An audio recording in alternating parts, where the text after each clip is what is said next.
Now we're going to jump to, we know Interparties has been relying over and over in several case studies, and I believe this is part of the richness of your findings and how you present, you know, the results of your research. So could you provide examples of case Yeah. studies or general studies that the Yes. project is working on? So we have a total of about 50 studies. Wow.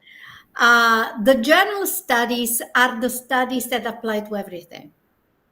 So not a specific environment or not a specific field or function. So yes, we did tons of annotated literature that we have on the website. The terminology database is key to what we do. All the terms used are defined first in the way we use it within the research project. Then they are defined the way they are used in the various disciplines so that people can make the connection.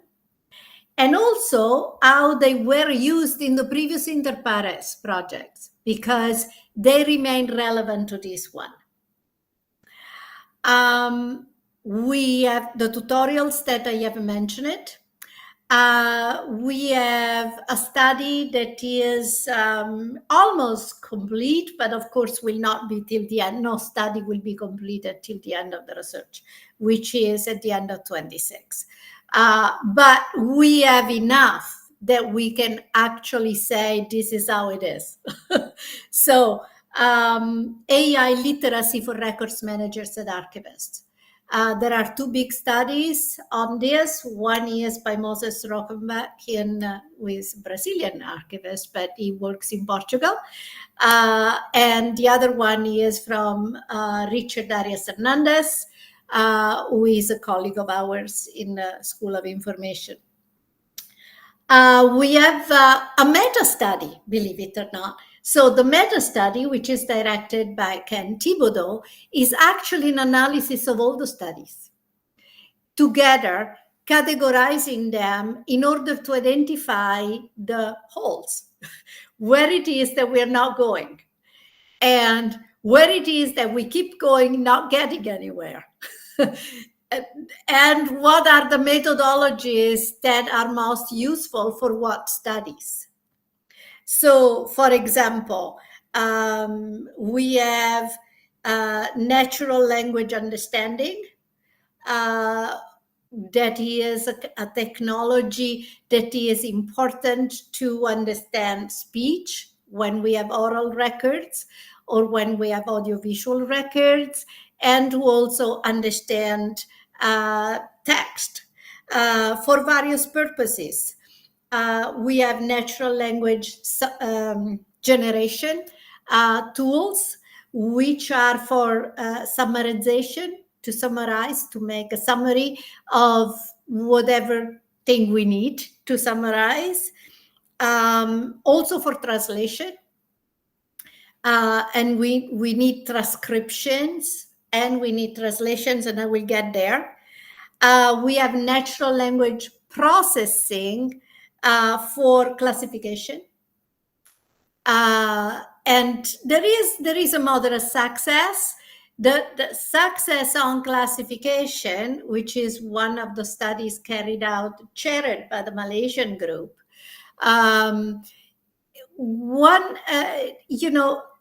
it has a moderate success, but it entirely depends on how good the classification system is to start with. Because if you have a strong classification system and you have plenty of content records which have been classified according to that system, then you can easily develop a model that reflects both the system and the way it is used. So you have a high probability of accuracy. You don't have it if you don't have a classification system. And that's what it is. AI has been used, just records thrown to it and say, organize it. Wait a second, you can't organize records if you don't know the entire context. And the entire context is totally embedded in a classification system. So you need to have a classification system, possibly linked to a retention and disposition system, which would allow also for extending the specific tool to selection, right? And to an appraisal function. Okay.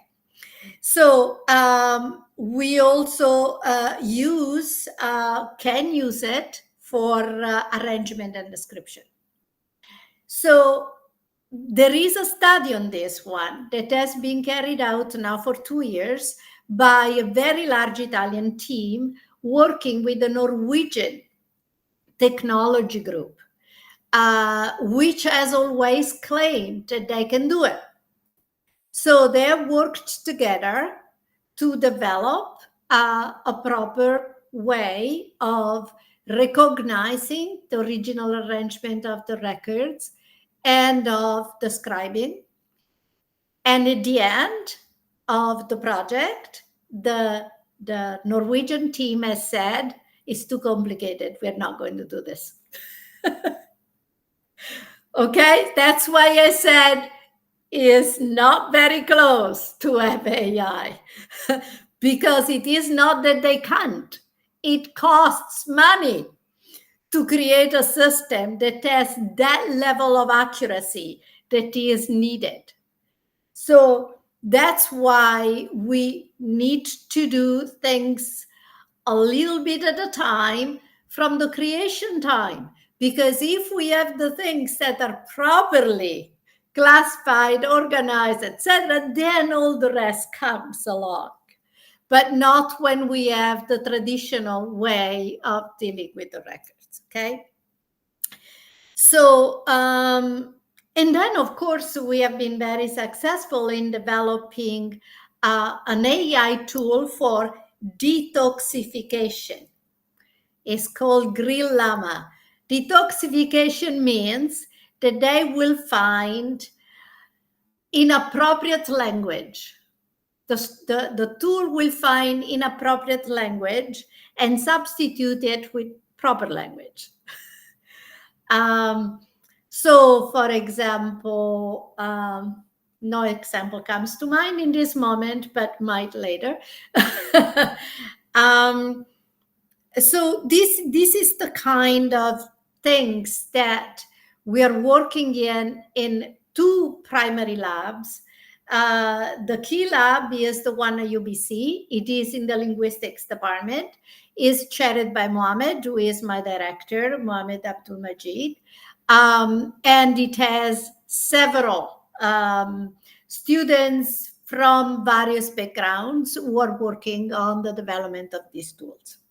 The other lab is at the University of Macerata, and it's mostly a vision computing lab. And I will describe one study conducted in this lab, which resulted in the development of a tool when we talk about tools.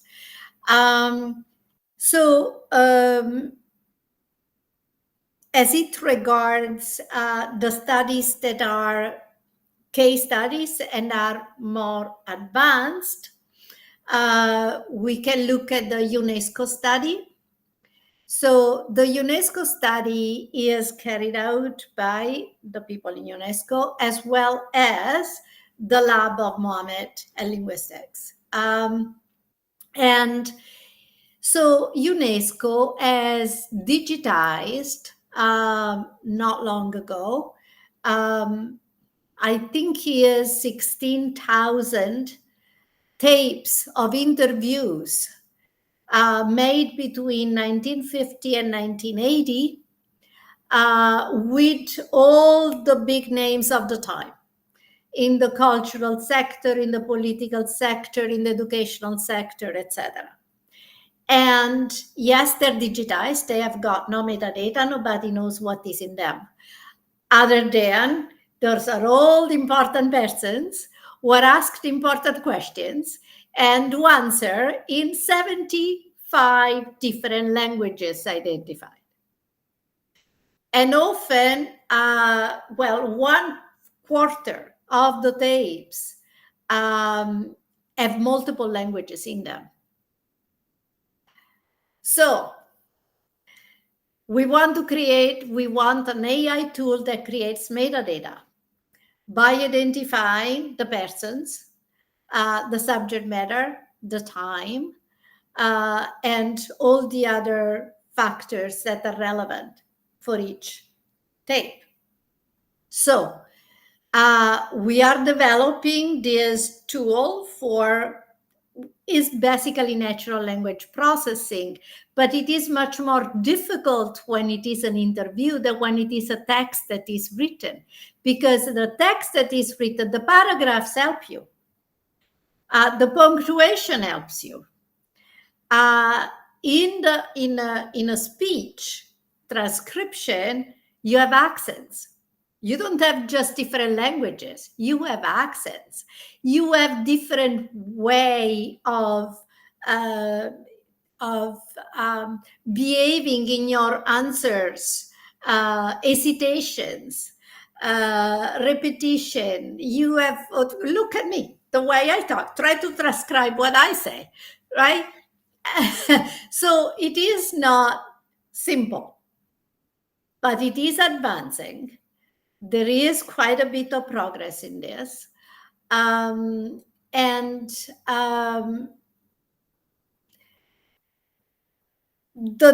major difficulty is that AI is good with the main Western languages.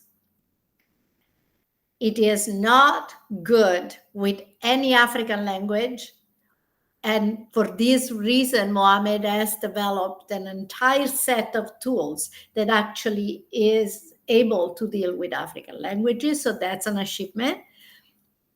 And it is not good with minor languages, and definitely not with dialects. So what we have here is we start with the transcription of the text, automatic transcription of the text of the speech, right? We have the set of 50 metadata per record that UNESCO requires. And we have this connection so that what is found in the speech can be linked to. So it recognizes names, it recognizes dates, it recognizes certain things. But the most important thing is we are using diplomatics, which is recognized by the AI people working on this as the best tool possible. Why? No matter how you interview somebody in the radio or in a private interview or in a conference, how do you start? What's the event? What are the names? What the subject matter? What are the dates? What's the time? Right? So that's the structure of the record. When you look at all those records, they all have the same structure. And the difference is when there are radio programs, in which case all that information is at the end instead of being at the beginning. It doesn't matter. It's still all together. So diplomatics has shown to be useful not only in this study. If you take the study that we have on the private information, so the actual recognition in records of private personal information, it is useful, and it is being used in a study to actually label the records. You know that in order to be able to use content, we need to be able to label it. So to put a little square around it and say what that is, okay? Well, that's what diplomatics has done from the beginning. That's the author, that's the addressee, that's the writer, that's the date, that's the place, that's the action, that's the subject matter, etc. So the ability to label automatically all the material so then the relevant information can be extracted, whatever that is. In this case of this study is the privacy related, personal privacy related information. But it is also used to diplomatics to identify the types of records that are likely to contain personal information and the types that are not likely to, according to their diplomatic form. So these two, you see, in every team, there are as many artificial intelligence people as there are archivists. So we are carrying out a very important educational work in teaching the AI expert how to understand records, how to understand actions. What act is this? So therefore, what does it involve? Okay. Now, when we talk about privacy, we are not just studying in the traditional, trying to develop something, right? We're also looking at what exists and how it can be used, because AI is not a new thing. It has existed for decades. So shouldn't we just take whatever exists and works? And so we in fact, there is a study that goes through the chain of preservation actions of the previous inter pares, where you have in this chain all the actions involved along the life of the record, right? So what this study does is to identify existing AI for each one of those actions that we carried out. Because why should we waste our time if they work? So what we do when it comes to access, there are the privacy enhancement tools. So one of these tools is called distant reading. What it does is you have no access to anything. This tool has access to all the material and is able to show it to you without showing you the actual information. So it only gives you what you need and nothing else, okay? Then, however, leaking of information using this tool is not that difficult. So that's why it is by itself is not such a great idea. It does the job of if somebody really wants to get some private information, still can. What we do is, and this is Vicky Lemieux that is guiding this research, is to combine distant reading with privacy preserving federated machine learning. That I yet to read it because it never comes all together. Okay, privacy preserving federated machine learning. And what it means is that you have a bunch of organizations. Each one uses this tool without making available the material to the others. It's only the outcome that is common to everybody. So that protects privacy much better. Other studies that we have, I talked about arrangement description, access images. Okay, so this study is guided by Jessica Bushy, and it is about, images, how they are used, AI generated images. She has investigated how, with her team, how they're used in medicine, how they're used by the police, how they're used in the education environment, etc., and see what the consequences are. One study that is complementary to this really is the study on veracity. So you know that in archival science, we never cared about what is in the record. It's true or false, doesn't matter. It's still the record, right? It's up to the researcher to figure out if the story told in the record is true or false. With artificial intelligence, it is a big of a problem to delegate this to the user, because while we can say in the public sector, we can control all of this and make sure that we create records that are reliable in terms of content, not just in terms of authorship and process of creation. Also, the public bodies receive records from private individuals. And how do we verify that actually these are not forgeries? So this is a study that just started, 6 months ago. So at this point, we are only at the end of the literature review. We are not very advanced. So, well, these are a few examples. There are many more studies. There are studies on, there have been lots of questionnaires that have gone out, and we have results from those related to, have gone to users to ask users about what they use, if anything, that is artificial intelligence related, or how they would like to access the material. So we have several studies related also to automatic digitization, etc. But for now, this will give you an idea. If you want the complete list, you go on the website, interparestrustai.org, and you click on studies, and there is the list complete of every study that is being carried out. In some cases, if you go to dissemination on that website, you actually find reports on the studies, on the status of the various studies.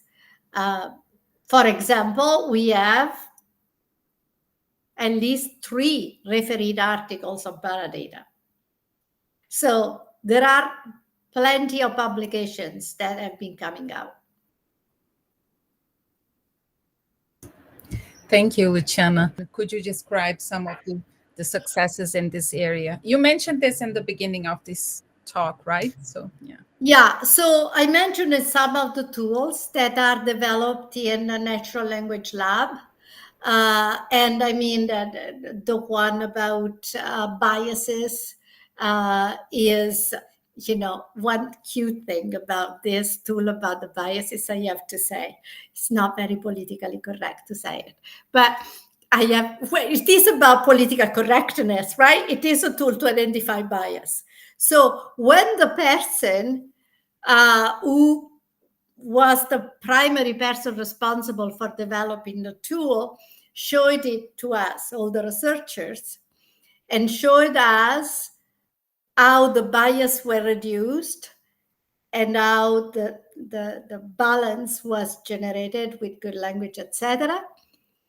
The part with bias was colored in pink, and the part with the correct thing was colored in blue. And I raised my hand and I said, I think that there is a big bias in this image.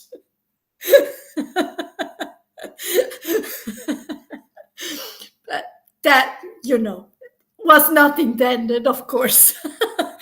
But it seems so funny to look at that thing. Anyway, that is one of the tools. Now, one tool that actually is complete and has been used was developed at the University of Macerata for the study on parchment records. So the purpose of this study was to develop a tool to identify the primary attributes of thousands of parchments that had been digitized, but for which they had to create metadata and then do nothing. Okay? So they use computer vision, which is a field of AI that enables systems to derive information from digital images. And they had to choose what the main identifier of these parchments could be, and decided that would be the signum. Now, the signum is a sign affixed to parchment by notaries to identify them by hand. It identifies them both at the beginning of the parchment and at the end, where the signature is. And what they did by doing this, by taking images of the signum in every parchment, they actually were able to establish registry of notaries for all the medieval period, to attribute parchments, so even to organize them. So it was extremely useful. But the thing is that this tool that is called Perganet, you can find it on the internet easily if you just type Perganet, is useful for many other things, because it is useful for recognize the system of writing of people, of individual authors. It recognizes handwriting, but also the type of writing, so that can attribute authors to, writings to others. Also is good for analyzing the archival annotation behind the document. You see lots of paper documents on the back have annotations, among which often is the original order. It's the classification or the order in which they were kept. And by doing that, by taking pictures of the back of records, they actually are able to use this system to find the original order or to organize according to original classification, etc. It also recognizes recurring images in large series of documents in which people may not know what kind of records are there. And you see, in those who know diplomatics, the special signs. When you have the letterhead, often there is the name of an organization, and then there is a symbol that represents the organization, either before or after or on the side. And this kind of image will allow actually to find out who the creator, if not the authors of the records are, when you have large amounts of records. You see, lots of people are very concerned about AI is going to steal our job. Is going to do the things that we want to do. We don't want to do that. We don't want to go through every single record and find out who the author is. So what we try to develop AI for is to make our work pleasant. So we do the fun part and we don't do the boring part, like looking for that private information inside the letter that needs to be blanked out. We don't want to do that. So this is useful. And it also recognizes common patterns in drawings, also for attributing drawings. So computer vision is really a very important thing. There is a lab in Macerata that is precisely for that. So we use these two main labs, one at UBC and one in Macerata, for different purposes. Because the one at UBC is for languages, the one in Macerata is for images, mostly. So that is an instrument that has been extremely useful. And we are in the process. I think that the tool that we're going to use for UNESCO is close to being ready. So here we are. Great. Thank you, Luciana. I don't know. We don't have more questions, but can I add one? You can have a question. I can't guarantee an answer. No, yeah. Now it's more a matter of your opinion, because you've been, teaching for so many years. And sometimes I notice that the professionals in our field sometimes are very resistant to technologies, especially the emergent ones. And I believe, for example, based on everything you said today, we need to specialize ourselves. Like the archivists, they have to think, like becoming more and more digital, because I don't think the threat is the emergent technology, but the threat is the lack of knowledge to deal with them and, take proper care of the records. So I just wanted to hear your thought about this. I find this question interesting because clearly you come from a different environment. Because the environment in North America is exactly the opposite. They only want to learn the technology. They definitely don't want to learn archival theory or archival diplomatics. Mm-hmm. And I have to say that the people in this research project who have been enthusiastic about diplomatics are the computer scientists. They are not archivists. Mm-hmm. They didn't even want to use it. It's no, because okay, we know that it is not helping. They don't start with the idea that if the theory is good, it will work with everything. Okay. It's just that doesn't. So anyway, yes, we have those two studies about AI literacy that is for archivists and records managers. It's not for others. Mm-hmm. And they are pretty advanced. I mean, I believe that in the dissemination part of the website, there are some of the speeches presented about this. Okay. So you should look for that. Yes, absolutely. It is necessary to know specifically what you don't know. Yeah. That is, when it is that you have to go to the specialist, and when it is that you have to control the process. Mm-hmm. Because you can't say, oh, I learned everything, so I do it by myself. No, you don't. All the work that related to digital must be done in collaboration by specialists in different areas. Mm-hmm. So you don't. But you must know where your knowledge is essential, mm-hmm. and where you have to let people make the choices. Yeah. You just can, and it's not just the tendency of the archivist not to do that.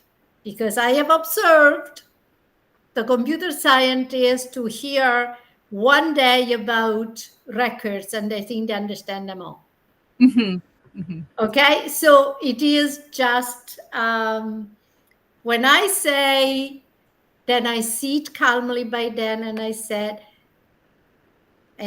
perhaps you want me to read what you wrote before you send it out?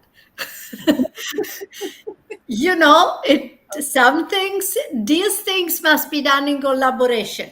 You can't have an archivist who writes an entire article about AI in archives. You can't have an AI person who does it. Mm-hmm. Yeah. Because the depth of knowledge necessary in each of the field is such that you can't do it on your own. Yeah. It doesn't say anything about your intelligence or about your willingness to learn. It's just recognition of the depth of fields. Mm-hmm. And I want our field to be respected as much as I want to respect the field of AI experts. Yeah.